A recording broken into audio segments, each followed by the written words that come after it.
അധ്യായം പോലും ഖിയാമത്ത് നാൾ വരെ ഒരു മനുഷ്യർക്കും ജിന്നുകൾക്കും മലക്കുകൾക്കും അല്ലാഹു ഒഴിച്ചുള്ള സർവശക്തികളും ഒരുമിച്ച് കൂടിയാൽ ഇതിനോട് കിടപിടിക്കുന്ന ഒരധ്യായം പോലും കൊണ്ടുവരാൻ കഴിയില്ല എന്ന് ബോധ്യപ്പെടുത്തുന്നതിന് വേണ്ടിയാണ്, വെല്ലുവിളിക്കുന്നതിന് വേണ്ടിയാണ് ഈ ഖുർആൻ അല്ലാഹു ഇറക്കിയിട്ടുള്ളത്. നോക്ക് നിങ്ങൾ, ആദ്യമായി ഖുർആൻ പരിഭാഷ എഴുതിയത് ക്രിസ്ത്യാനികളാണ്, ഓറിയന്റലിസ്റ്റുകളാണ്. അതേ ക്രിസ്ത്യാനികൾ അവരുടെ ഗ്രന്ഥമാകുന്ന ബൈബിൾ, അതിന്റെ അല്ലാഹു സുബ്ഹാനഹു വ തആല ഈസ നബി അലൈഹിസ്സലാത്തു വസ്സലാമിന്റെ മേൽ ഇറക്കി കൊടുത്ത ഇഞ്ചീലിന്റെ അതിന്റെ പകർപ്പാണ് ബൈബിൾ എന്നാണ് അവർ പറയുന്നത്. ആ അല്ലാഹ് ഇറക്കി കൊടുത്ത ഇഞ്ചീലിന്റെ ഭാഷ പോലും ഏതാണെന്ന് ഇന്ന് ഒട്ടുമിക്ക ആളുകൾക്കും അറിയില്ല. ആ ഭാഷ സംസാരിക്കുന്നവർ പോലും ഇന്ന് ലോകത്തില്ല. അതേ സമയത്ത് എല്ലാ ഭാഷയിലും ഇന്ന് ഇഞ്ചീലുണ്ട്, ബൈബിളുണ്ട്. അതവര് പരിഭാഷപ്പെടുത്തിയതാണ്. അങ്ങനെ അവര് പരിഭാഷപ്പെടുത്തിയിട്ട് പടച്ച റബ്ബ് ഇറക്കിയ ഭാഷ ഏതാണെന്ന് പോലും അറിയാതെയായി. എന്നതുപോലെ ഈ വിശുദ്ധ ഖുർആനും അല്ലാഹു സുബ്ഹാനഹു വ തആല ഇറക്കിയ ഭാഷ അറിയാതെ അത് പിന്നീട് കടത്തിക്കൂട്ടലുകളെ കൊണ്ട് അത് അവരെ ഗ്രന്ഥം പോലെ ആയിത്തീരണമെന്ന ദുഷ്ടലാക്കോടുകൂടിയാണ് അവർ ആദ്യമായി ഖുർആന് പരിഭാഷ ഇറക്കിയത്. അതേ എന്നല്ലാതെ വിശുദ്ധ ഖുർആനിലെ ആശയങ്ങളും ആദർശങ്ങളും എല്ലാവരും പഠിച്ച് മനസ്സിലാക്കി ഈ ഖുർആൻ ഉൾക്കൊള്ളട്ടെ എന്ന നല്ല മനസ്സോടുകൂടി പരിഭാഷ എഴുതിയതല്ല. ഞാൻ പറഞ്ഞു വന്നത്, ഈ വിശുദ്ധ ഖുർആൻ ഇത്ര കൃത്യമായിട്ട് അവർ പരിഭാഷപ്പെടുത്തിയിട്ട് ഇന്ന് വരെ ക്രിസ്ത്യാനി ഇംഗ്ലീഷിൽ എഴുതിയിട്ടുണ്ട്. അതേ പല ഭാഷകളിലും പരിഭാഷ എഴുതിയിട്ടുണ്ട്.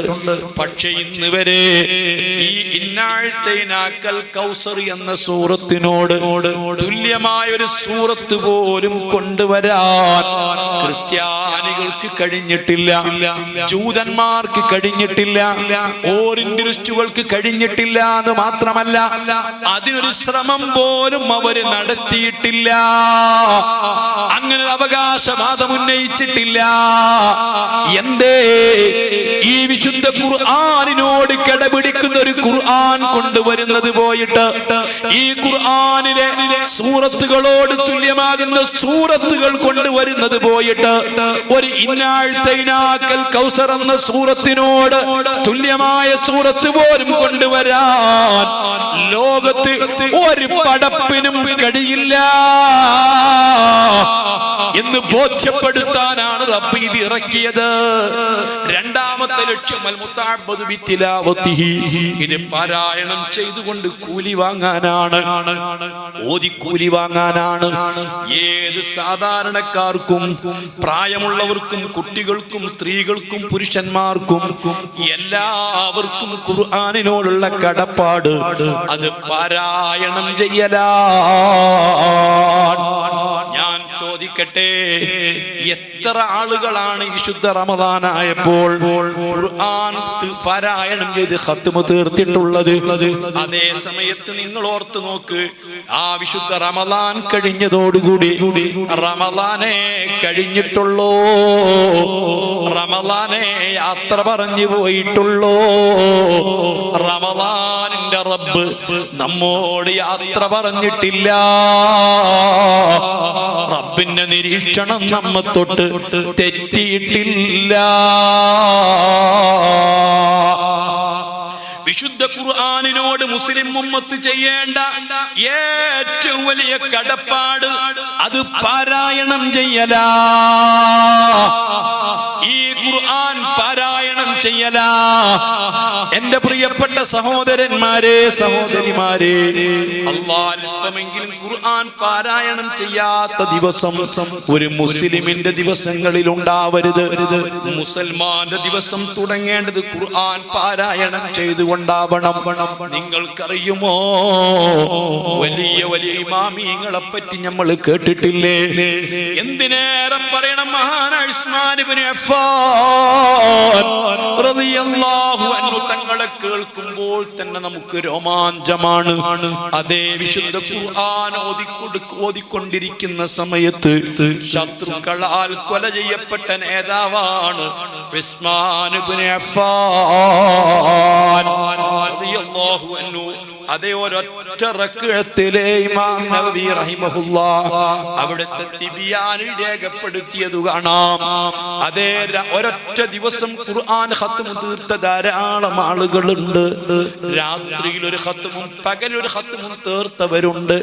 അതേ സമയത്ത് ഒരൊറ്റ റക്അത്തിൽ ഖുർആൻ ഓതി തീർത്ത മഹാനാണ്, ഖത്മ് തീർക്കുന്ന മഹാനാണ് ഉസ്മാൻ ഇബ്നു അഫ്ഫാൻ.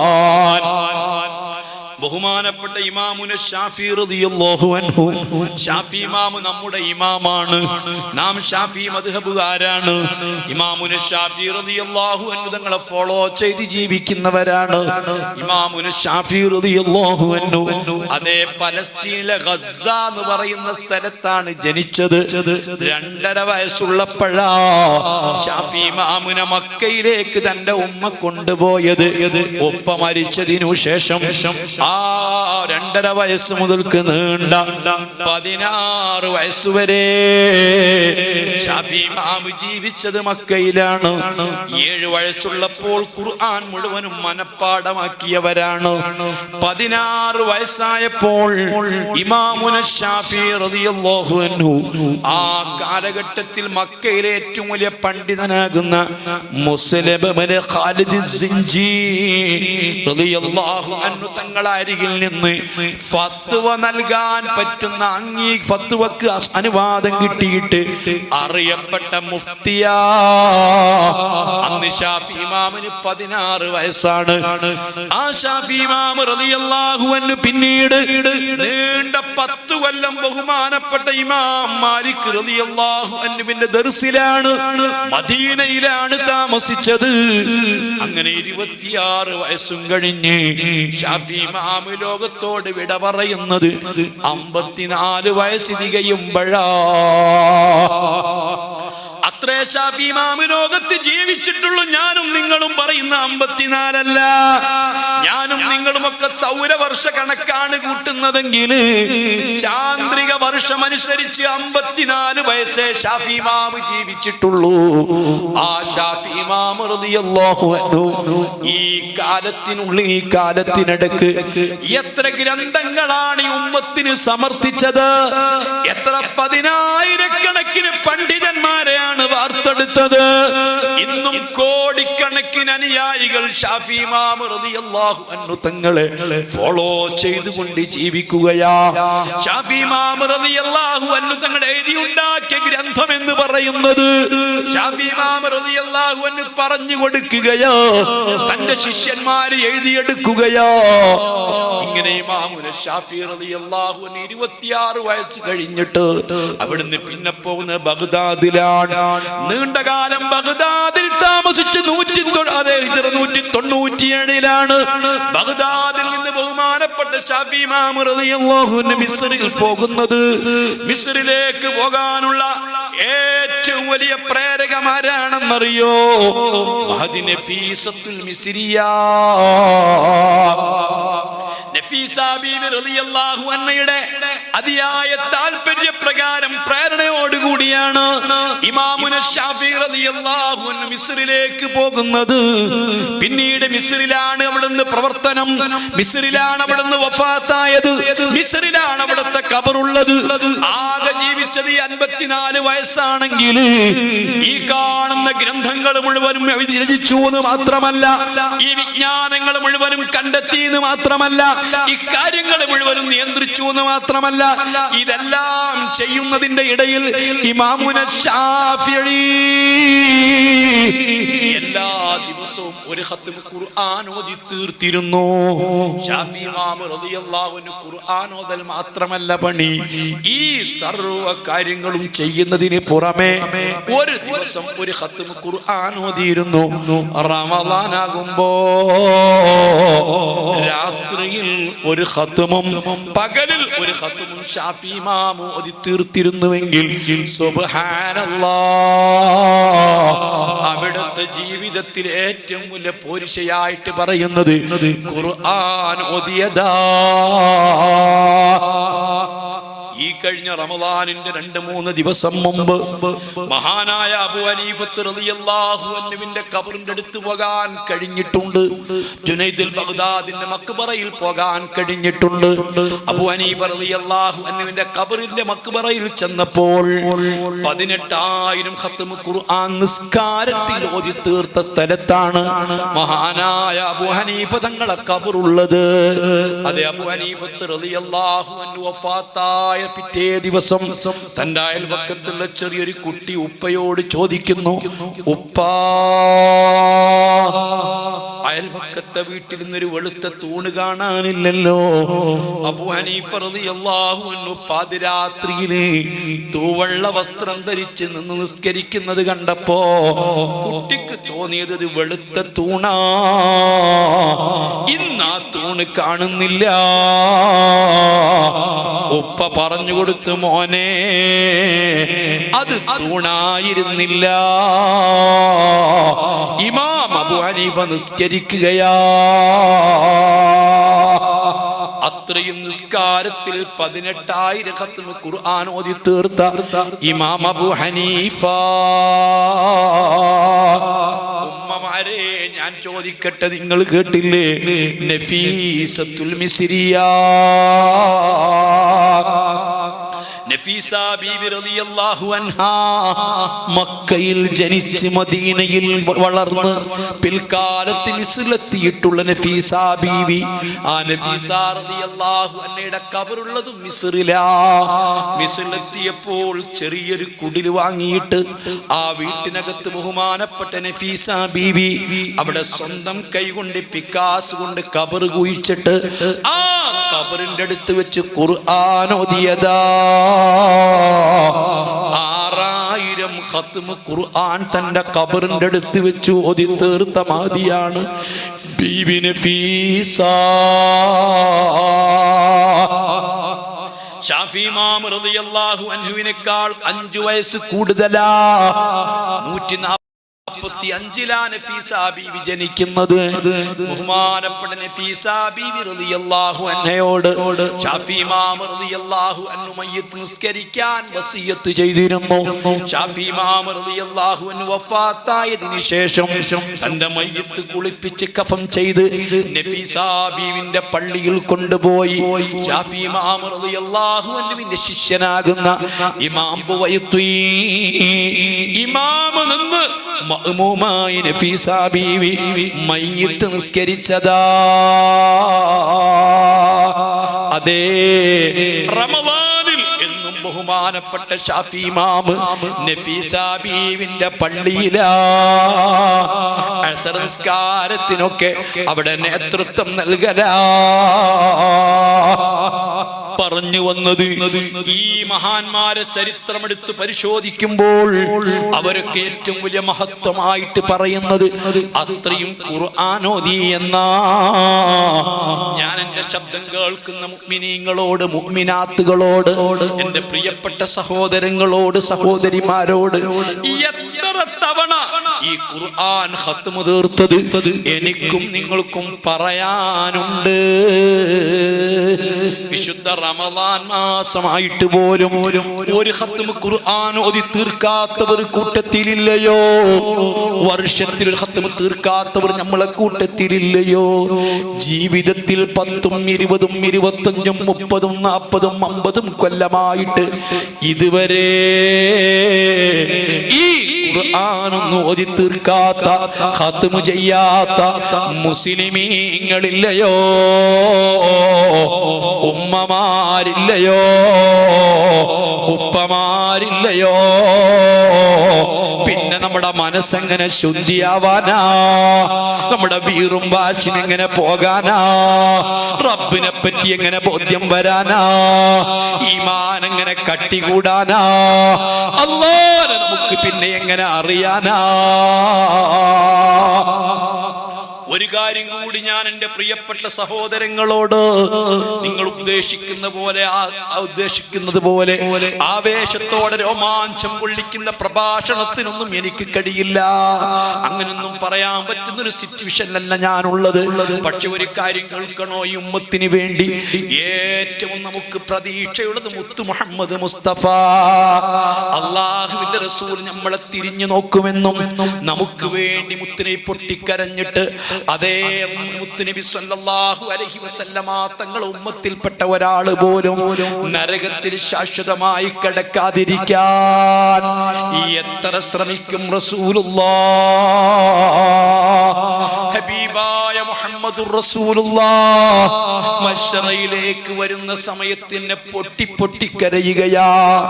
ഓരോ പ്രവാചകന്മാരും അവരെ സമുദായവുമായി റബ്ബിലേക്ക് കൊണ്ടുവരുമ്പോൾ മുത്തുനബി സല്ലല്ലാഹു അലൈഹി വസല്ലമ തങ്ങളുടെ ഉമ്മത്തുകളെ 40 രൂപങ്ങളിലായി റബ്ബിന്റെ അരികിലേക്ക് കൊണ്ടുവരുമ്പോ മുത്തുനബി കരയുകയാ. മശ്റിലേക്ക് അവസാനം വരുന്നത് മുത്തുനബിന്റെ ഉമ്മത്തുകളാ. അതേ, അവസാനം വരുന്നത് മുത്തുനബിന്റെ ഉമ്മത്തുകളാണെങ്കിലും ആദ്യമായിട്ട് വിചാരണ മുത്തുനബിന്റെ ഉമ്മത്തുകൾക്കാണ്. ആദ്യമായി സ്വർഗ്ഗത്തിൽ കടക്കുന്നത് മുത്തുനബിന്റെ ഉമ്മത്തുകളാണ്. ആദ്യമായിട്ട് തീർപ്പ് കൽപ്പിക്കപ്പെടുന്നത് മുത്തുനബിന്റെ ഉമ്മത്തുകളാണ്. ഹബീബായ നബി സല്ലല്ലാഹു അലൈഹി വസല്ലമ തങ്ങളോട് ഖദ്ദിം ഉമ്മതക ലിൽ ഹിസാബ്, വിചാരണയ്ക്ക് വേണ്ടി ഉമ്മത്തിനെ മുന്നോട്ട് വിളിക്കൂ നബിയേ, അടുപ്പിക്കൂ നബിയേ.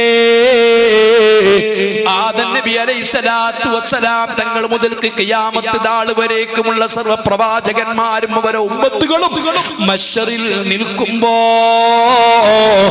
ആദ്യമായി റബ്ബിന്റെ അടുത്തേക്ക് വിചാരണയ്ക്ക് വിളിക്കുന്നത് മുത്തുനബിന്റെ ഉമ്മത്തുകളാ. ഈ മുത്തുനബിന്റെ ഉമ്മത്തിനെ വിചാരണയ്ക്ക് വേണ്ടി അടുപ്പിക്കാൻ വേണ്ടി പറയുമ്പോ നമ്മുടെ ഹബീബായ മുത്തു മുഹമ്മദുർ റസൂലുള്ളാഹ് പറയുന്നു, അല്ലാഹ്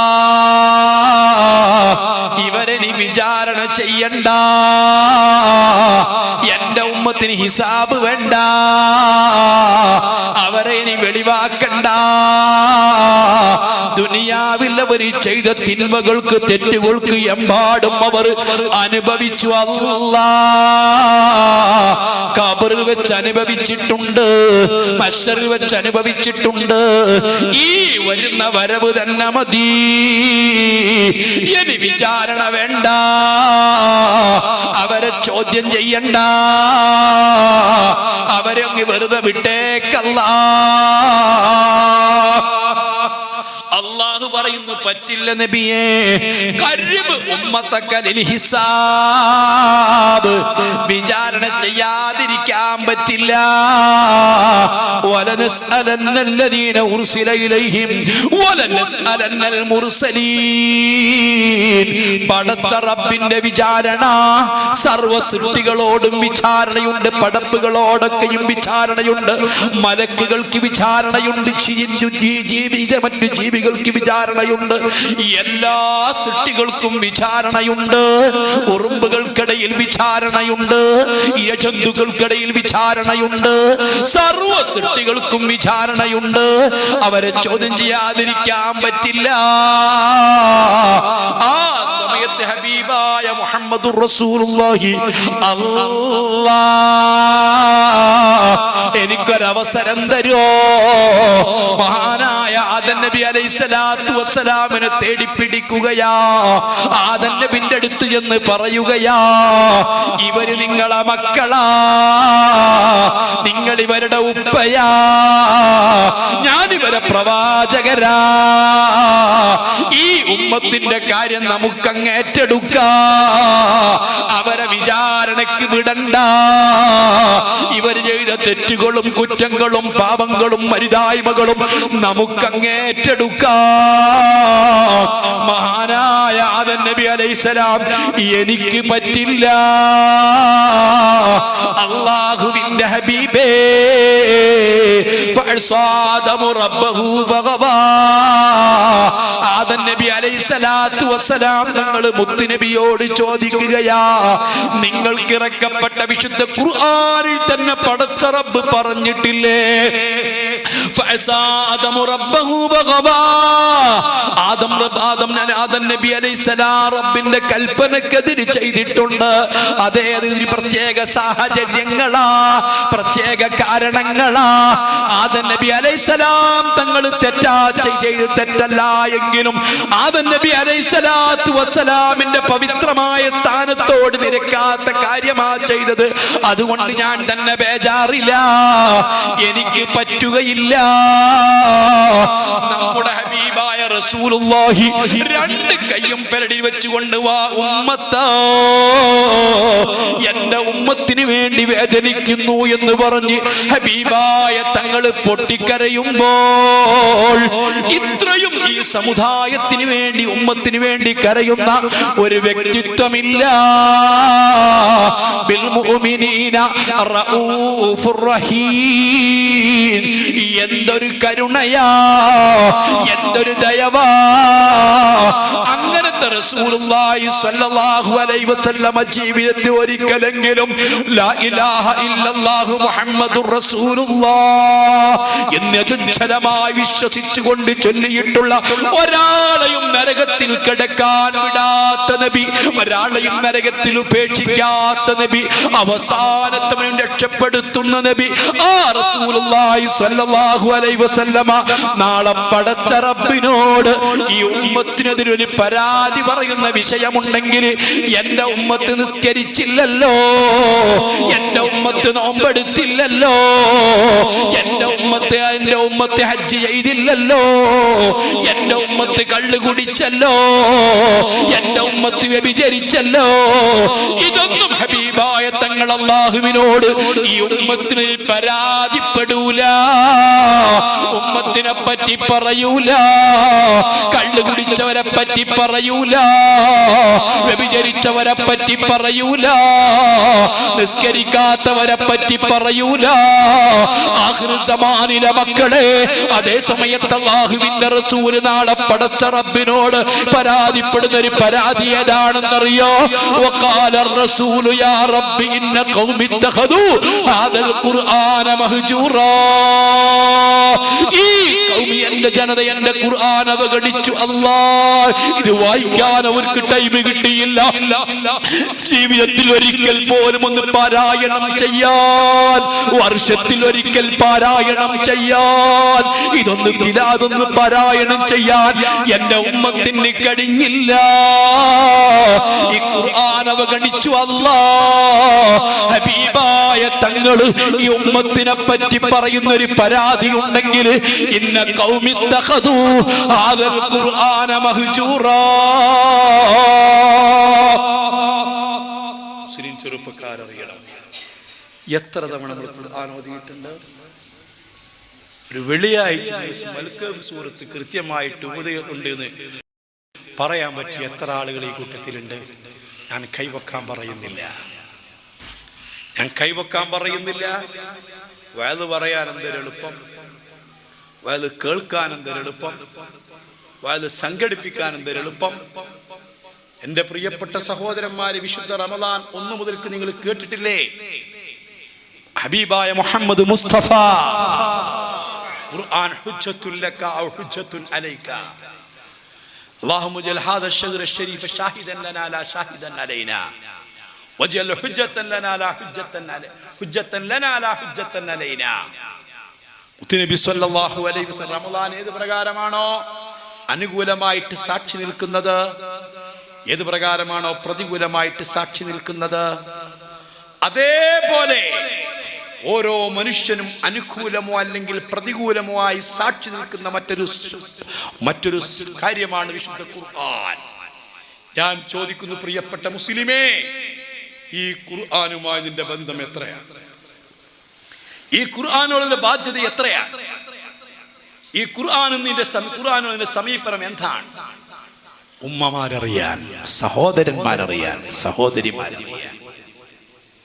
ചില ആളുകൾ പറയും വീട്ടിൽ ബറക്കത്തില്ല, വീട്ടിൽ പ്രശ്ന, എന്നും പ്രയാസങ്ങളാ, എന്നും രോഗങ്ങളാ, പല വിഷയത്തിൽ തീരാത്ത പ്രശ്നങ്ങളാ, പ്രതിസന്ധികളാ. ഞാൻ ചോദിക്കുന്നു, ഖുർആനും നിങ്ങൾ വീടും തമ്മിലുള്ള ബന്ധം എങ്ങനെയാണ്? അല്പമെങ്കിലും ഖുർആൻ ഓതാത്ത വീടാണോ? എന്റെ പ്രിയപ്പെട്ട, ഞാൻ നീട്ടി പറയുന്നില്ല. അതുകൊണ്ട് ഒരു മനുഷ്യന്റെ ഈമാനും മനുഷ്യന്റെ ഹൃദയവും ശുദ്ധിയാവാനുള്ള ഏറ്റവും വലിയ മരുന്നാണ് വിശുദ്ധ ഖുർആൻ. ഇഖ്റഉൽ ഖുർആന, ഖുർആൻ നിങ്ങൾ ഓതണം. ഫഇന്നഹു യഅതി യൗമൽ ഖിയാമത്തി ശഫീഅൻ ലിഅസ്ഹാബിഹി. ഖുർആൻ അതിന്റെ ആളുകൾക്ക് ശുപാർശ ചെയ്യുന്നവനായിട്ട് വരും. ഖുർആൻ റെക്കമെൻഡ് ചെയ്യും.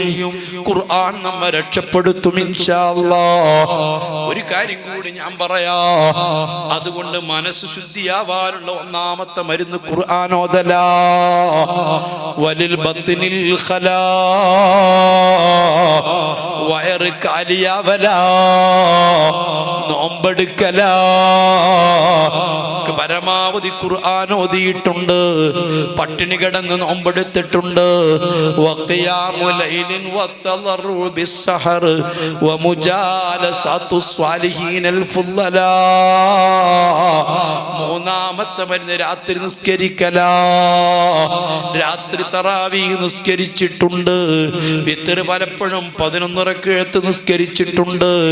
ചിലരെങ്കിലും തസ്ബീഹ് നിസ്കാരം നിർവഹിച്ചിട്ടുണ്ട്. ചിലരെങ്കിലും അതാ ലൈലത്തുൽ ഖദ്ർ പ്രതീക്ഷിച്ച് രാത്രി മുഴുവൻ ഹയാത്താക്കിയിട്ടുണ്ട്. പാതിരാക്ക് എഴുന്നേറ്റ് ദുആ ചെയ്തിട്ടുണ്ട്. സാലിഹീങ്ങളോടൊപ്പം മജ്‌ലിസുകളിൽ പോയിരുന്നിട്ടുണ്ട്. ഇതൊക്കെ ഒരു മനുഷ്യന്റെ മനസ്സ് നന്നാവാനുള്ള മരുന്നാ. ഈ മരുന്ന് മുഴുവനും ഉപയോഗിച്ചിട്ട് ഒരു മാറ്റവും വന്നില്ല. ഒരു മാറ്റവും നമ്മുടെ കൽബിന് വന്നിട്ടില്ലെങ്കിൽ എൻ്റെ പ്രിയപ്പെട്ട സഹോദരന്മാരെ, ഇനി നമ്മൾ പേടിക്കണ്ടേ? ഒരൊറ്റ കാര്യം കൂടി നിങ്ങളെ ശ്രദ്ധയിൽപ്പെടുത്തുകയാണ്. ലൈലത്തുൽ ഖദ്ർ, ഈ വിശുദ്ധ റമദാൻ ഏറ്റവും പുണ്യപ്പെട്ട പ്രതീക്ഷിക്കുന്ന രാവാ ലൈലത്തുൽ ഖദ്ർ. റമദാനിലാണ് ലൈലത്തുൽ ഖദ്ർ എന്നുറപ്പില്ല.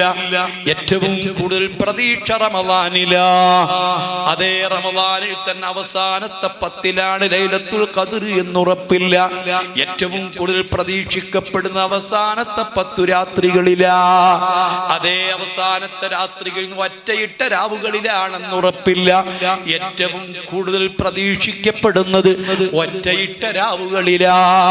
അത് 21-ാം രാവിനാവാം, 23-നാവാം, 25-നാവാം, 27-നാവാം, 29-നാവാം.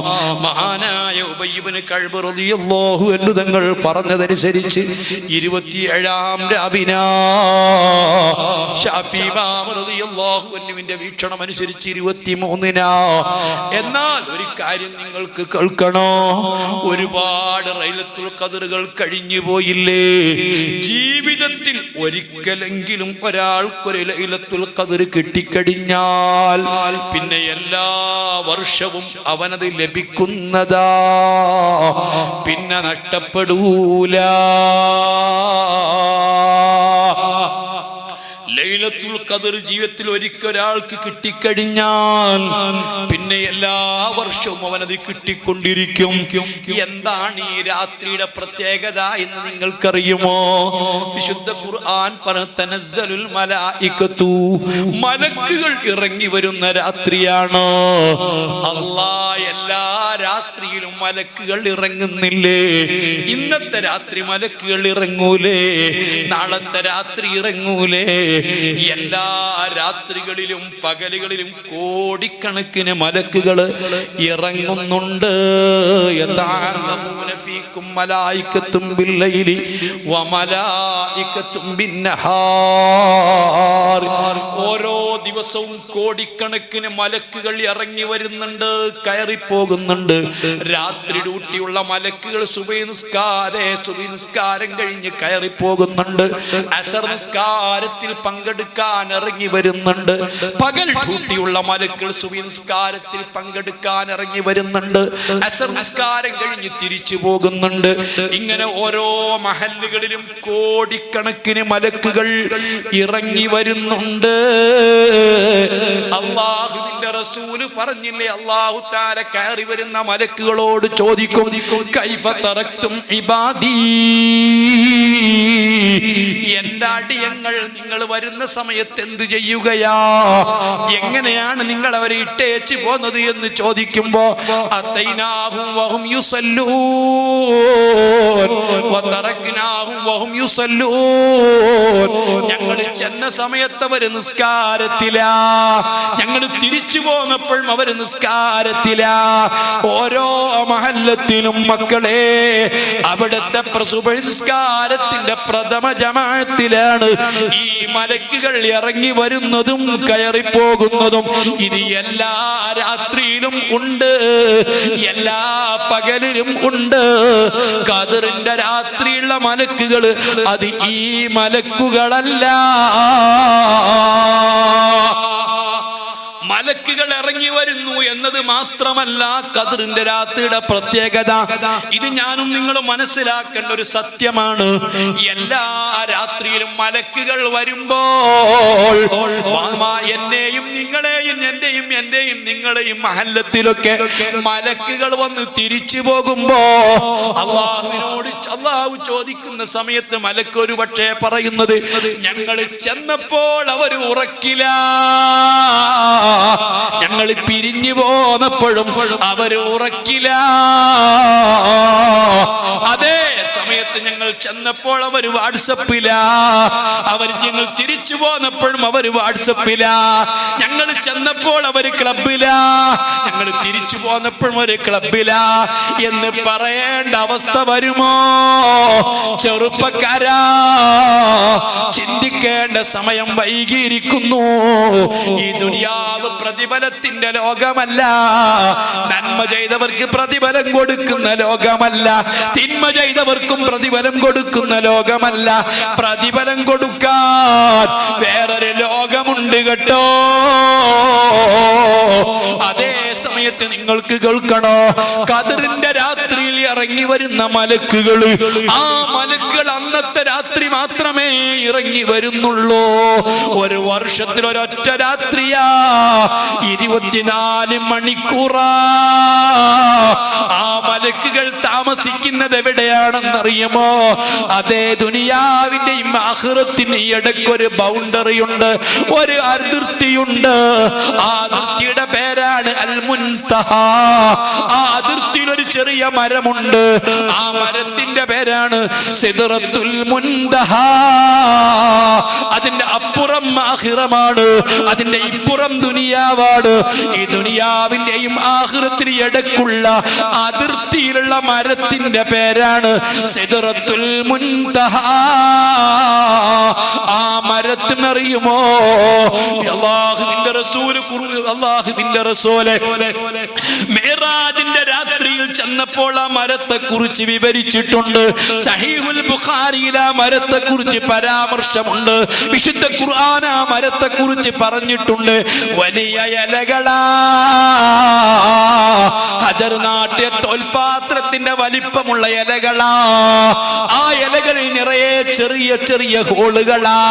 അതേ തേനീച്ചക്കൂടിനകത്തുള്ള പലക നിങ്ങൾ കണ്ടിട്ടില്ലേ? ആ പലകയ്ക്കുള്ള ചെറിയ ചെറിയ ഹോളുകൾ കണ്ടിട്ടില്ലേ? അതുപോലത്തെ ഹോളുകളാ. ആ ഹോളുകളൊക്കെ മലക്കുകളാ. ആ മലക്കുകൾ അതാ ഒരു വർഷം മുഴുവനും ചൊല്ലുന്ന തസ്ബീഹിന്റെ തഹ്മീദിന്റെ തഹ്ലീലിന്റെ ഇബാദത്തിന്റെ പുണ്യവുമായിട്ട് അത് ഇറങ്ങി വരികയാ. ഒരു വിഭാഗം വിശുദ്ധ കഅബാലയത്തിൽ ഇറങ്ങുന്നു, ഒരു ഹുജ്റത്തു ശരീഫയിൽ ഇറങ്ങുന്നു, ഒരു വിങ്ങതാങ് ബൈത്തുൽ മുഖദ്ദസിൽ ഇറങ്ങുന്നു, മറ്റൊരു വിങ്ങിതാ ലോകത്തുടനീളം ഇറങ്ങുന്നു. എല്ലാ മുഅ്മിനായ സ്ത്രീകളടുത്തും പുരുഷന്മാരെ അടുത്തും ഈ മലക്കുകൾ ചെല്ലുന്നു. ആ മലക്ക് സലാം പറയുന്നു, നെറ്റിയിൽ ചുംബിക്കുന്നു, കൈപിടിച്ച് മുസാഫഹത്ത് ചെയ്യുന്നു. ഒരു മലക്ക് ഒരു കൊല്ലം ചെയ്ത ഇബാദത്തിന്റെ പുണ്യം താൻ സലാം പറഞ്ഞ് കൈപിടിച്ച മുഅ്മിനായ സ്ത്രീക്ക് പുരുഷന് കൊടുത്ത് തിരിച്ചു പോകുന്നു. ഇതാണ് ഈ രാത്രിയുടെ പ്രത്യേകത. എന്നെ കാണാൻ വരുന്ന മലക്ക് എന്നെ കാണാത്തത് കൊണ്ട് മറ്റൊരാൾക്ക് കൊടുത്ത് തിരിച്ചു പോകൂല, എന്നെ കാണാതിരിക്കൂല. എല്ലാ മുഅ്മിനായ സ്ത്രീകളുടെ അടുത്തും വരും, എല്ലാ മുഅ്മിനായ പുരുഷന്മാരടുത്തും ഈ മലക്കുകൾ വരും. വന്നിട്ട് കൈപിടിക്കും, സലാം പറയും, മുസാഫഹത്ത് ചെയ്യും, നെറ്റിയിൽ ചുംബിക്കുന്നതാ. സുബ്ഹാനല്ലാഹ്, ഇതാണ് ഈ മലക്കുകൾക്കുള്ള പ്രത്യേകത. മോനെ, ഞാൻ നിന്നോട് ചോദിക്കുകയാണ്, ഈ മഹല്ലത്തിൽ ബഹുമാനപ്പെട്ട താജുൽ ഉലമയ അവിടുത്തെ ദർജ ഉയർത്തി കൊടുക്കട്ടെ, ബഹുമാനപ്പെട്ട കുറത്ത് തങ്ങളുപ്പാപ്പ അല്ലെങ്കിൽ സുൽത്താനുൽ ഉലമ, നാം ഓരോരുത്തരും ഏറ്റവും കൂടുതൽ ആദരിക്കുന്ന വ്യക്തി ആരാണോ അതേ ബഹുമാനപ്പെട്ട ജിഫ്രി മുത്തുക്കോയ തങ്ങളാണെങ്കിലും അല്ല ഏത് മഹാനാണെങ്കിലും താൻ ഏറ്റവും കൂടുതൽ ആദരിക്കുന്ന ഒരു വ്യക്തിത്വം നമ്മുടെ നാട്ടിൽ വന്ന് എല്ലാ വീട്ടിലും കയറുന്നു, എല്ലാവർക്കും വീട്ടിൽ ചെന്ന് കൈ കൊടുക്കുന്നു, എല്ലാവർക്കും പാരിതോഷികങ്ങൾ നൽകി വലിയ സമ്മാനങ്ങൾ നൽകി തിരിച്ചു പോകുന്നു. എന്റെ വീട്ടിൽ കയറിയില്ല, അല്ലെങ്കിൽ എന്നെ കണ്ടിട്ട് മിണ്ടിയില്ല, എന്നോട് സലാം പറഞ്ഞില്ല, എനിക്ക് പാരിതോഷികം തന്നില്ല. നിനക്ക് വേദനിക്കുമോ സഹോദര? സങ്കടമുണ്ടാകുമോ സഹോദര? ആഖിർ സമാന മക്കളെ, നിങ്ങൾ എന്താ ചിന്തിക്കാത്തത്? എല്ലാ ഖദറിന്റെ രാത്രിയിലും ഇങ്ങനെ കോടിക്കണക്കിന് മലക്കുകൾ വന്നിട്ട് ഓരോരുത്തരുടെയും കൈ പിടിച്ചിട്ട് സലാം പറഞ്ഞ് മുത്തം വെച്ചിട്ട് ഒരു കൊല്ലത്തെ ഇബാദത്തിന്റെ കൂലിയും കൊടുത്തിട്ട് തിരിച്ചു പോകുമ്പോ നിന്നെ കാണാതിരുന്നാൽ, നിന്റെ അടുത്ത് വരാതിരുന്നാൽ, നിന്റെ കൈപിടിക്കാതിരുന്നാൽ, നിനക്കൊരു കൊല്ലത്തെ ഇബാദത്തിന്റെ പ്രതിഫലം കിട്ടാതിരുന്നാൽ നിനക്ക് സങ്കടമില്ലേ? നിനക്ക് ദുഃഖമില്ലേ? ചിന്തിക്കണ്ടേ? മുഹമ്മദുർ റസൂലുള്ളാഹ്. ഈ മലക്കുകള്, ഖദറിന്റെ രാത്രി വന്ന മലക്കുകള് ആരൊക്കെ കണ്ടിട്ടുണ്ട്, ആരൊക്കെ കൈ പിടിച്ചിട്ടുണ്ട്? ഇപ്പൊ ഞാൻ പറഞ്ഞു, പറഞ്ഞാണ് പോകാൻ പറ്റൂല. എന്നെ ഈ വർഷം ഖദറിന്റെ രാത്രി വന്ന മലക്കുകൾ കണ്ടിട്ടുണ്ടോ ഇല്ലേ? അവര് എന്റെ കൈ പിടിച്ചിട്ടുണ്ടോ ഇല്ലേ? വ്യക്തമായ അടയാളങ്ങളുണ്ട്, ഞാൻ പറയാം. ഞാൻ ചോദിക്കുന്നത് എന്താ, ഈ മരുന്നുകളൊക്കെ ഉപയോഗിച്ച് ഇതൊക്കെ ചെയ്തിട്ട് നമുക്ക് മാറ്റമില്ലെങ്കിൽ ഇനി നമ്മൾ എന്ത് ചെയ്യണം? അത് പറയാൻ എന്തൊരെളുപ്പം, കേൾക്കാൻ എന്തൊരെളുപ്പം. എന്റെ പ്രിയപ്പെട്ട സഹോദരന്മാരെ, ഇനി ഒരു കാര്യം, ഒരു മലക്കൊരാളെ കൈ പിടിച്ചാൽ എന്താ കിട്ടാൻ പോണേ? നിങ്ങൾക്ക് കേൾക്കണോ? ഒരു മുഅ്മിനായ സ്ത്രീയുടെയോ പുരുഷന്റെയോ കൈപിടിച്ചാൽ, ഒരു മലക്ക് കൈപിടിച്ചാൽ ആ മനുഷ്യൻ പിന്നെ നരകം തൊടൂല. ഖദറിന്റെ രാത്രി ഇറങ്ങി വന്ന മലക്ക് എപ്പോഴെങ്കിലും നിന്റെ കൈ പിടിച്ചിട്ടുണ്ടെങ്കിൽ, നിനക്ക് മൊത്തം തന്നാൽ ആ മനുഷ്യൻ ദുനിയാവിൽ എന്തനുഭവിച്ചാലും, എത്ര ത്യാഗം അനുഭവിച്ചാലും, എത്ര രോഗം കൊണ്ട് പ്രയാസപ്പെട്ടാലും അവനെ പിന്നെ നരകം തൊടൂല.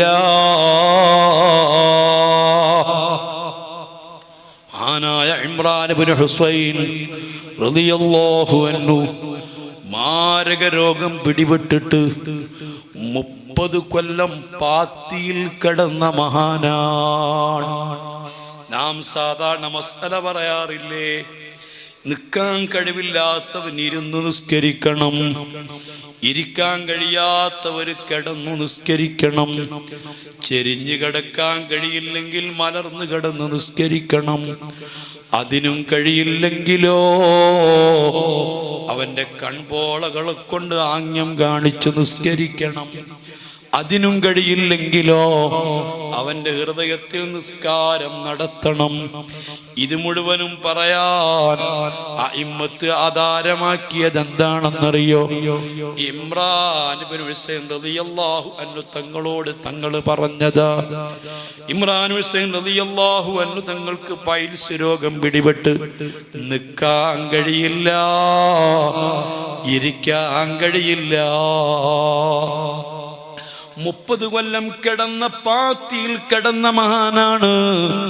താൻ കിടന്ന പാത്തിയുടെ താഴ്ഭാഗത്ത് മലദ്വാരത്തിന് നേരെ ഹോളുണ്ടാക്കി അതിൽ കൂടെ കാട്ടിച്ച് മൂത്രിച്ച് 30 കൊല്ലം ദുരിതം അനുഭവിച്ച് കിടന്ന ഇമ്രാൻ ഇബ്നു ഹുസൈൻ റളിയല്ലാഹു അൻഹു തങ്ങൾക്ക് അനുഭവപ്പെട്ട രോഗത്തിന് ചികിത്സ നടത്തിയിട്ട് ഭേദമായപ്പോ അതേ തന്റെ ചികിത്സ നിർത്തിവെച്ചു. ചോദിച്ചപ്പോൾ വീണ്ടും അദ്ദേഹത്തിന് അസുഖം വരികയാ. എത്ര പ്രയാസപ്പെട്ടാലും പിന്നെ ചികിത്സിച്ചില്ല. കാരണം പറഞ്ഞത് മഹാനായ ഇമ്രാൻ ഹുസൈൻ റളിയല്ലാഹു അൻഹു തങ്ങൾ പറഞ്ഞത്, ഞാൻ അസുഖബാധിതനായിട്ട് കിടക്കുമ്പോ ഇവിടെ ആയിരക്കണക്കിന് ആളുകൾ എന്നെ സന്ദർശിക്കാൻ വരാറുണ്ട്.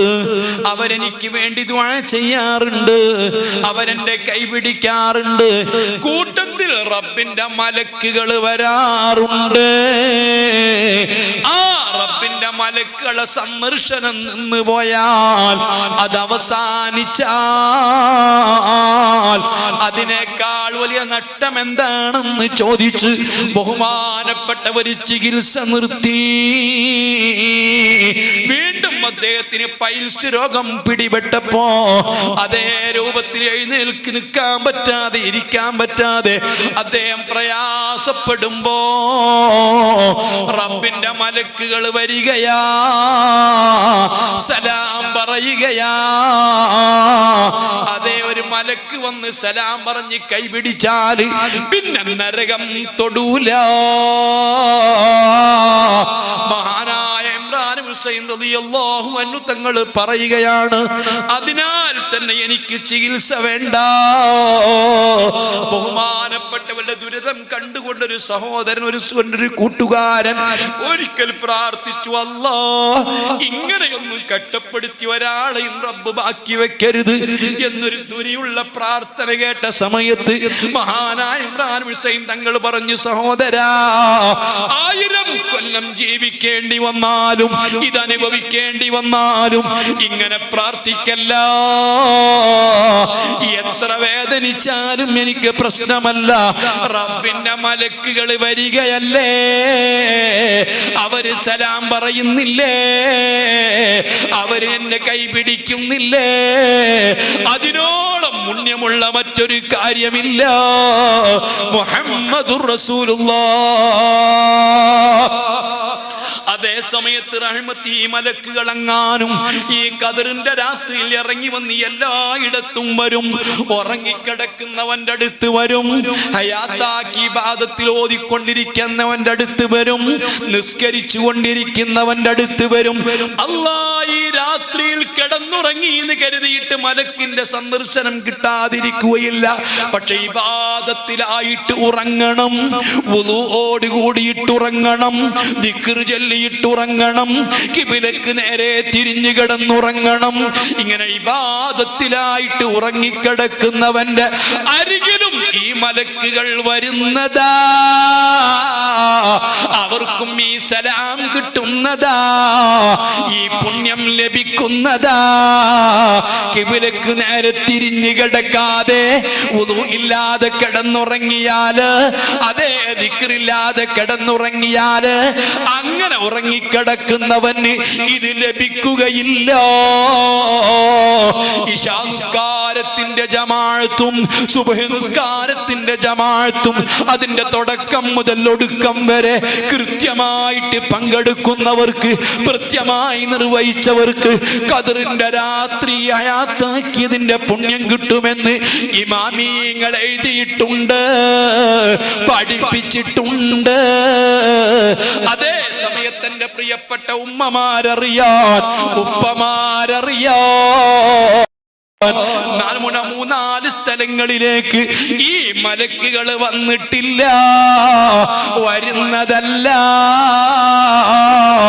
മൂത്രമുള്ള റൂമിലേക്ക് ഈ മലക്കുകൾ വരില്ല, ഖദറിന്റെ രാത്രി ഇറങ്ങുന്ന മലക്കുകൾ വരില്ല, റഹ്മത്തിന്റെ മലക്കുകൾ വരില്ല.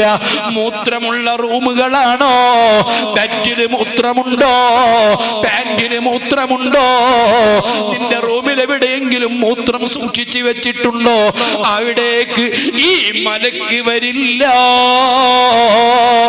മുഹമ്മദുർ റസൂലുള്ളാഹ്. മൂത്രമുള്ളിടത്ത് റഹ്മത്തിന്റെ മലക്കുകൾ വരില്ല. അതുകൊണ്ട് ബെഡിൽ മൂത്രം ഉണ്ടാവരുത്. കുട്ടികളൊക്കെ ബെഡിൽ മൂത്രം ഒഴിച്ചിട്ട് എന്നാ പോയി കാര്യം. അതുകൊണ്ട് ആ പഴയ കാലത്ത് കുട്ടികളാരും ബെഡ് കിടത്തില്ല, പായില കിടത്തി. ബെഡിൽ മൂത്രം ഒഴിച്ചാൽ എന്ത് ചെയ്യാൻ പറ്റും? ഒന്നും ചെയ്യാൻ പറ്റില്ല.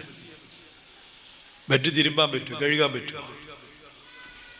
അതേപോലെ തന്നെ ഈ മൂത്രത്തിന്റെ ഈ തൊട്ടിലിന്റെ താഴ്ഭാഗത്ത് വെക്കുന്ന പാത്രം, അത് മൂത്രമൊഴിച്ചാൽ ഉടനെ എടുത്ത് ഒഴിവാക്കണം, അവിടെ സൂക്ഷിച്ചു വെക്കാൻ പാടില്ല. ഇത് മനസ്സിലാക്കേണ്ട കാര്യമാണ്. ഒരു പുണ്യവും അവർക്ക് കിട്ടില്ല. അതുപോലെ ടൈറ്റ് ഫിറ്റായ പാൻറ്റൊക്കെ ധരിച്ച്, ചില നിക്കറൊക്കെ ധരിച്ച് കുട്ടികൾക്ക് അത്തരം വസ്ത്രങ്ങളൊക്കെ വാങ്ങിച്ചു കൊടുത്ത് മൂത്രം സൂക്ഷിക്കാത്ത, മൂത്രത്തെ തൊട്ട് സൂക്ഷിക്കാത്തവ, മൂത്രം അത്രയ്ക്കും മോശമാണ്. അവിടെ ഈ മലക്കുകൾ വരില്ല. അള്ളാഹു നമുക്ക് സലാമത്ത് നൽകുമാറാവട്ടെ. അങ്ങനത്തെ വീട്ടിലൊന്നും ഈ മലക്കുകൾ എത്തിയിട്ടുണ്ടാവില്ല.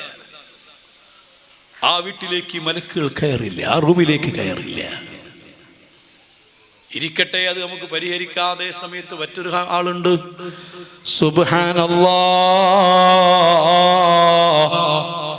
ജീവിതത്തിൽ കള്ളു കുടിച്ചിട്ട്, മദ്യപിച്ചിട്ട്, ലഹരി ഉപയോഗിച്ചിട്ട്, കഞ്ചാവടിച്ചിട്ട്, ബെക്തടിനടിച്ചിട്ട്, ലഹരി പദാർത്ഥങ്ങൾ ഉപയോഗിച്ചിട്ട്, മയക്കുമരുന്ന് ഉപയോഗിച്ചിട്ട്, ദുർബല നിമിഷത്തിൽ അത്തരം തെറ്റുകൾ ചെയ്തിട്ട് അല്ലാഹ് കണ്ണുനീര് കൊണ്ട് കഴുകിക്കളയാത്ത, തൗബ ചെയ്തുകൊണ്ട് കണ്ണുനീര് കൊണ്ട് കഴുകിക്കളയാത്ത മുസ്ലിമിന്റെ അടുത്ത് ഈ മലക്കുകൾ വരില്ല,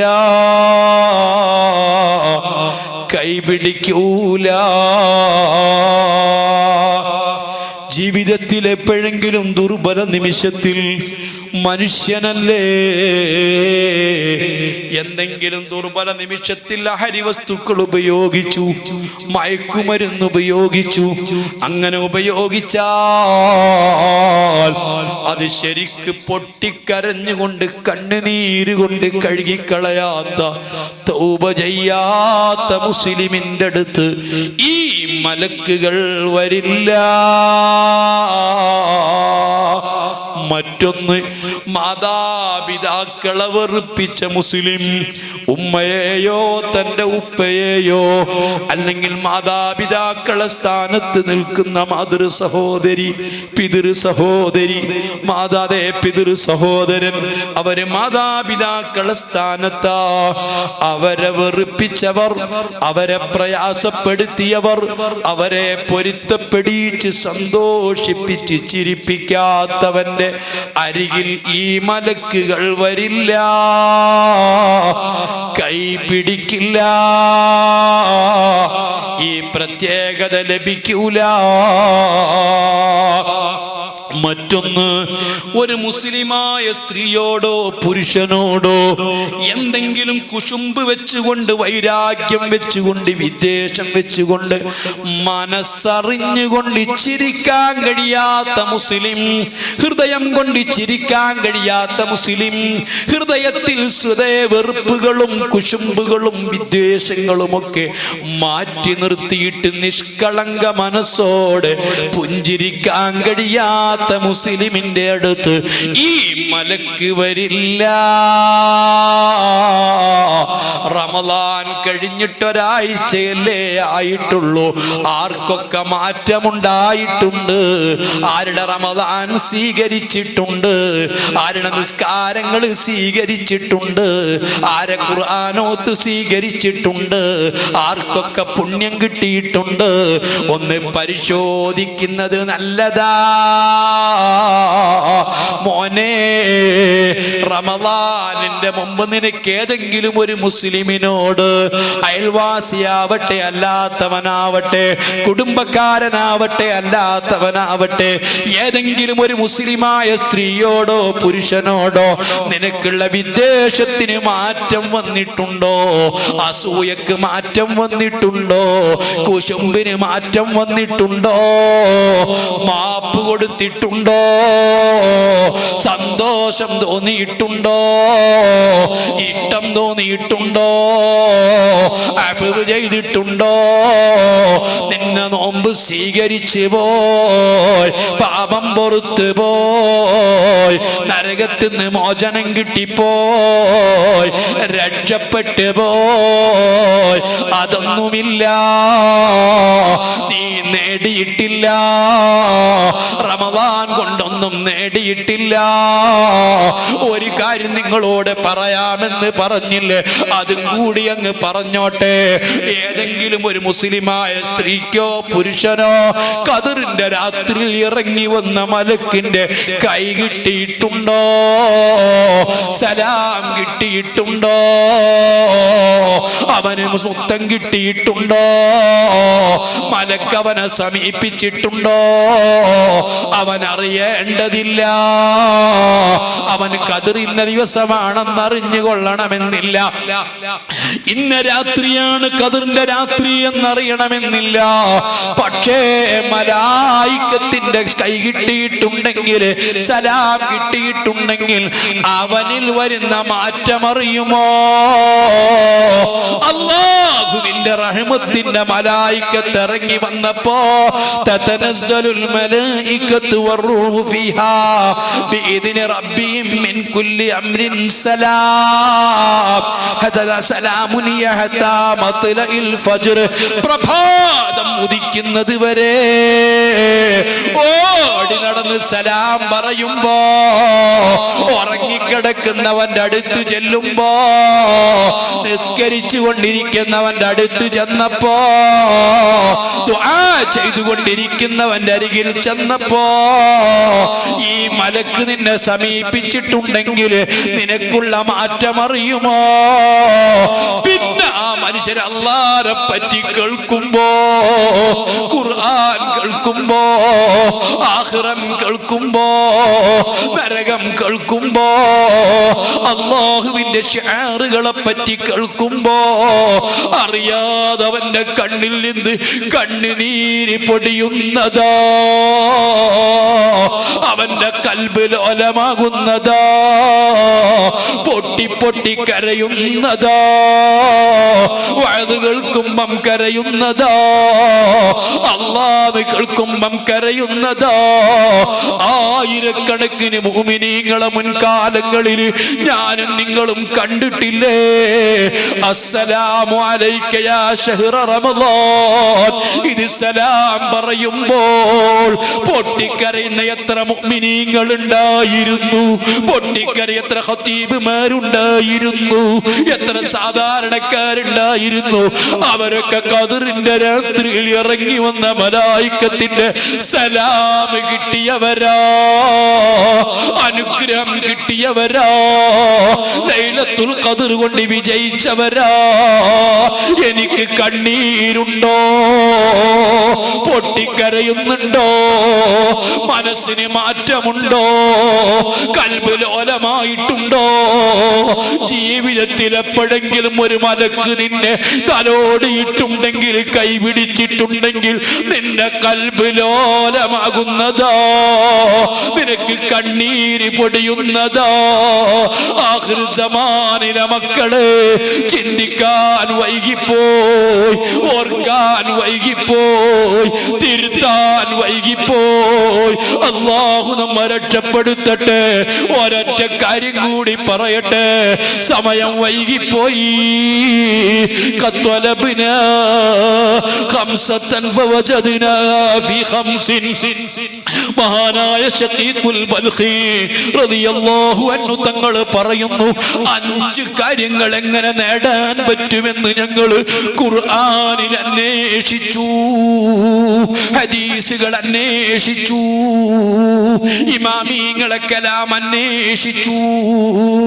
5 കാര്യങ്ങൾ മോനെ മറക്കണ്ട. എന്റെ വഅദ് കേട്ട് നിങ്ങൾ പിരിഞ്ഞു പോകുമ്പോ നിങ്ങളെ മാർക്ക് എനിക്ക് വേണ്ട. അല്ലാ, മണിക്കൂറുകൾ യാത്ര ചെയ്തിട്ട്, അതേ 500 കിലോമീറ്റർ യാത്ര ചെയ്തിട്ട് ഞാനിവിടെ പാതിരാ സമയം വരെ എന്റെ ആരോഗ്യം പരിഗണിക്കാതെ ഒച്ച വെച്ച് നിങ്ങളോട് സംസാരിക്കുന്നതിനെ പറ്റി പറഞ്ഞില്ല. ആഖിറത്തിൽ അല്ലാഹു ചോദിക്കുമല്ലോ, എനിക്ക് അവസരം കിട്ടുമല്ലോ, നിങ്ങൾക്ക് അവസരം കിട്ടുമല്ലോ. ഇവർക്ക് പറഞ്ഞു കൊടുത്തെന്ന് പറയാൻ, ഇയാൾ ഞങ്ങൾക്ക് പറഞ്ഞു തന്നെന്ന് പറയാൻ, അല്ലാഹു എന്നെയും നിങ്ങളെയും ഈ ദുനിയാവിൽ ഒരുമിച്ച് കൂട്ടിയതുപോലെ ഒരുമിച്ച് കൂട്ടുമല്ലോ. ഇവിടെ പരിചയപ്പെട്ടതുപോലെ അവിടെ പരിചയപ്പെടുമല്ലോ, ബന്ധമുണ്ടാകുമല്ലോ. അന്ന് നമുക്ക് പറയാമല്ലോ, അന്ന് നമുക്ക് കേൾക്കാമല്ലോ, അന്ന് നമുക്ക് കാണാമല്ലോ. ഓ മുഅ്മിനീങ്ങളെ, ഇതൊന്നും വെറുതെ പറയുകയല്ല, വിശുദ്ധ ഖുർആൻ പച്ചക്ക് പറഞ്ഞ സത്യങ്ങളാ. അതേ, ഖത്വലബ്നാ അൽളിയാ ഫിൽ ഖബരി, അതേ ഖത്വലബ്നാ അൽ ബറകത ഫിൽ ഖൂതി, കഴിക്കുന്ന ഭക്ഷണത്തിൽ ബറക്കത്തുണ്ടാവാൻ എന്ത് ചെയ്യണമെന്ന് ഞങ്ങൾ അന്വേഷിച്ചിട്ടുണ്ട്. ഭക്ഷണം കഴിക്കുന്നത് ആരോഗ്യത്തിനാ, ഇബാദത്തിന് ശക്തി കിട്ടാനാ, ക്ഷീണം വരാനല്ല, രോഗമുണ്ടാവാനല്ല, കൊളസ്ട്രോൾ കൂടാനല്ല, ഷുഗർ കൂടാനല്ല, ബ്ലോക്ക് വരാനല്ല, അറ്റാക്ക് ഉണ്ടാവാനല്ല, കിഡ്നിക്ക് കംപ്ലൈന്റ് വരാനല്ല, അൾസർ ഉണ്ടാവാനല്ല. ഒരു രോഗവുമില്ലാതെ ആരോഗ്യത്തോടുകൂടി ജീവിക്കാനാണ് ഭക്ഷണം കഴിക്കുന്നത്. ഈ കഴിക്കുന്ന ഭക്ഷണത്തിൽ ബറക്കത്തുണ്ടാവാൻ എന്ത് ചെയ്യണമെന്ന് ഞങ്ങൾ ഖുർആനിൽ അന്വേഷിച്ചിട്ടുണ്ട്. ഇന്ന് നിങ്ങൾ ചിന്തിച്ചു നോക്കൂ, എല്ലാ ഭക്ഷണത്തിലും പ്രശ്നങ്ങളാ. മാംസം കടിച്ചാൽ പ്രശ്നങ്ങളാ, മധുരം കടിച്ചാൽ പ്രശ്നങ്ങളാ, കൂടെ ചോറ് കഴിച്ചാൽ പ്രശ്നങ്ങളാ, ഫ്രൂട്ട്സ് കഴിച്ചാൽ പ്രശ്നങ്ങളാ, പച്ചക്കറി കഴിച്ചാലും പ്രശ്നങ്ങളാ, ഏത് ഭക്ഷണത്തിനും വിഷങ്ങളാ, ഒരുപാട് പ്രതിസന്ധികളാ. ഇങ്ങനത്തെ ഒരു സാഹചര്യത്തിൽ കഴിക്കുന്ന ഭക്ഷണത്തിൽ ബറക്കത്തുണ്ടാവാൻ, ഇബാദത്തിന് ശക്തി കിട്ടാൻ, ആരോഗ്യദായകമാവാൻ എന്തു ചെയ്യണമെന്ന് ഖുർആനിൽ അന്വേഷിച്ചു, ഹദീസുകളിൽ അന്വേഷിച്ചു, ഇമാമിങ്ങളെ കലാമിൽ അന്വേഷിച്ചു, ആത്മജ്ഞാനികളെ കലാമിൽ അന്വേഷിച്ചു. ഫവജദ്നാഹാ ഫീ സ്വലാത്തിൽ ളുഹാ, 2 റക്അത്ത് ളുഹാ നിസ്കരിച്ചാൽ എല്ലാ ദിവസവും സൂര്യൻ ഉദിച്ചുയർന്ന് 20 മിനിറ്റ് കഴിഞ്ഞതിന് ശേഷം 2 റക്അത്തെങ്കിലും ചുരുങ്ങിയത് ളുഹാ നിസ്കരിച്ചാൽ കഴിക്കുന്ന ഭക്ഷണത്തിൽ ബറക്കത്തുണ്ടാകും, അതുകൊണ്ട് ആരോഗ്യത്തിന് ക്ഷീണം വരില്ല, ആരോഗ്യത്തിന് പ്രശ്നം വരില്ല, ഇബാദത്തിന് ക്ഷീണം വരില്ല. ഭക്ഷണത്തിലെ ബറക്കത്തിന് വേണ്ടി ചെയ്യേണ്ടത് ദുഹാ നിസ്കരിക്കലാ. മറ്റൊരു കാര്യം ഓ ഉമ്മമാരെ, ഉപ്പമാരെ, ഖബറെന്നൊരു ജീവിതം വരാനുണ്ട്. ഇരുളടഞ്ഞ ഖബറ, ഇടുങ്ങിയ ഖബറ, വെളിച്ചമില്ല, അനങ്ങാൻ കഴിയില്ല, മുന്നോട്ട് നീങ്ങാൻ പറ്റില്ല, പിറകോട്ട് നീങ്ങാനിടമില്ല, മേലോട്ടില്ല, താഴോട്ടില്ല, മേൽഭാഗത്ത് വലിയ കല്ലുകൾ വെച്ച് മണ്ണുകൾ നിറച്ചതാ, കുരിരുട്ടാ, എന്തൊരു ചൂടാ, തിളങ്ങുന്ന കണ്ണുകളുള്ള മലക്കുകളാ. സന്ദർശിക്കാൻ വരുന്നത് കുടുംബക്കാരല്ല, സ്നേഹിതന്മാരല്ല, സ്നേഹിതകളല്ല, മലക്കുകളാ. തീരെ സ്നേഹമില്ല, പേടിപ്പെടുത്തുന്ന ഇടിനാദം പോലുള്ള ശബ്ദമുള്ള, അതേ വീതേ കൊടുങ്കാറ്റ് പോലെ വീപ്പയക്കുന്ന മലക്കുകളാ. അവിടെ നിന്റെ കൂട്ടുകാരായിട്ട് കൂടെ കിടക്കുന്നത് 1.5 മുഴമുള്ള പുഴുക്കളാ. പുഴുക്കൾ നിന്റെ മൂക്കിൽ കൂടെ കയറിയിട്ട് വായിൽ കൂടി പുറത്ത് വന്നിട്ട് കണ്ണിൽ കൂടി വീണ്ടും ഇറങ്ങിയിട്ട് നിന്റെ കവിള് കടിച്ച് മുറിച്ചിട്ട് കളകളാരവം ശബ്ദം മുഴക്കിയിട്ട് നിന്റെ കൂടെ കിടക്കുന്ന പുഴുക്കളാ. നിന്റെ വയറ് പൊട്ടുകയാ. ഒരാഴ്ച കഴിയുമ്പോ മാംസം ശരീരത്തിൽ 40 കഴിയുമ്പോ ശരീരത്തിൽ നിന്ന് വേർപ്പെടുകയാ. 1 കൊല്ലം കഴിയുമ്പോ വെറും മസ്തികൂടം മാത്രമാവുകയാ. ഇപ്പോൾ നിന്റെ ആത്മാവ് എവിടെയെന്നറിയില്ല, ആത്മാവിനെ കാണാൻ കഴിയുന്നില്ല. ആത്മാവ് ശരീരത്തിന് വേദനിക്കുന്നത് മറ്റുള്ളവർ കാണുന്നില്ല, മറ്റുള്ളവരറിയുന്നില്ല. അതേപോലെ തന്നെ മരിച്ചാലും നിന്റെ വേദന മറ്റൊരാളറിയില്ല, കാണാൻ കഴിയില്ല, ആർക്കും മനസ്സിലാവില്ല. നീ എത്ര വേദനിച്ചാലും ഡോക്ടർ ടെലസ്കോപ്പ് വെച്ച് നോക്കിയാൽ നിന്റെ വേദന അറിയൂല, നിന്റെ ചൂടും പുക അറിയൂല, നീ പറഞ്ഞെങ്കിലല്ലാതെ അറിയൂല. അതേപോലെ തന്നെ മരിച്ചാലും അങ്ങനെ തന്നെ നിന്റെ ശരീരത്തിൽ വേദനിക്കുന്നത്, നീ അനുഭവിക്കുന്ന ചൂട്, നീ അനുഭവിക്കുന്ന തണുപ്പ്, നീ അനുഭവിക്കുന്ന പ്രയാസം മറ്റുള്ളവർക്ക് കാണാൻ കഴിയൂല, അറിയാൻ കഴിയൂല. ആ കൂരിരുട്ടുള്ള ഖബറിൽ വെളിച്ചം കിട്ടാൻ എന്താണ് ഞങ്ങൾ ചെയ്യേണ്ടത് എന്ന് ഖുർആനിൽ പരതിയതാ. ഫവജദിനാഹു അബീ സ്വലാത്തി തഹജ്ജുദി. ആഖിർ സമാനിലെ മക്കളെ, ഖബറിൽ വെളിച്ചം കിട്ടാൻ ഏറ്റവും ഉപകരിക്കുന്ന ഒരു കാര്യം രാത്രിയിലെ നിസ്കാരമാ, തഹജ്ജുദ് നിസ്കാരമാ. സുബ്ഹിക്ക് വാങ്ങി വിളിക്കുന്നതിന്റെ അരമണിക്കൂർ മുമ്പ് എഴുന്നേറ്റിട്ട് എല്ലാ ഷർത്തുകളും ഫർളുകളും ആദാബുകളും സുന്നത്തുകളും എല്ലാം പാലിച്ചൊരു വുളൂ ചെയ്ത് 2 റക്അത്ത് നിസ്കരിച്ചാൽ നിന്റെ ഖബറിൽ വെളിച്ചമാ, വല്ലാത്ത പ്രകാശമാ. അതിനോളം ഖബറിൽ വെളിച്ചത്തിന് ഉപകരിക്കുന്ന മറ്റൊന്നുമില്ല.